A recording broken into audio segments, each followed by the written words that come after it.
Orta biznes subyektləri və qurumlar assosiasiyası adından hər birinizi təbrik edirəm bu sərginin baş tutmasında olaraq.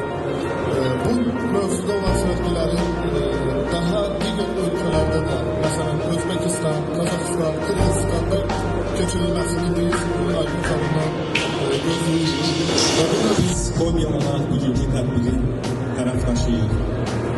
Hörmətli Aycın xanımla bir neçə ay bundan öncə belə bir sərginin baş tutması üçün müzakirələr apardıq və çox dolğuda qərar qəbul etdik, düşünürəm.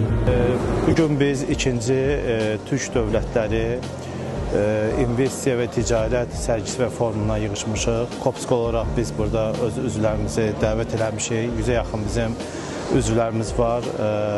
Bura kiçik və orta sahibkarlıq subyektləri və klubları daxildirlər. Biz onları dəvət eləmişik bu sərgidə və forumda aktiv şəkildə iştirak eləsinlər. Gördüyünüz kimi forum aktivdir. Çoxlu ziyarətçilərimiz var. Bu da sahibkarlar üçün yeni bir fürsətdir, yeni bir imkanlardır ki,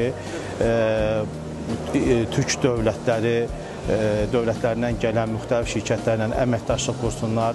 Bu həm onlarda bir eksport potensialını artırır, həm də ki, bir təcrübə mübadiləsi olaraq onlardan ən yaxşı təcrübələri öz işlərində tətbiq eləmək üçün fürsət yaradır. Bu bizim sahibkarlar üçün biz belə düşünürük ki, kiçik və orta sahibkarlıq subyektlər üçün böyük bir fürsətdir bugün burada iştirak eləmək. Çox sağ olun, siz də məndən fikirlərimi bölüşdüyümüz üçün təşəkkür edirəm.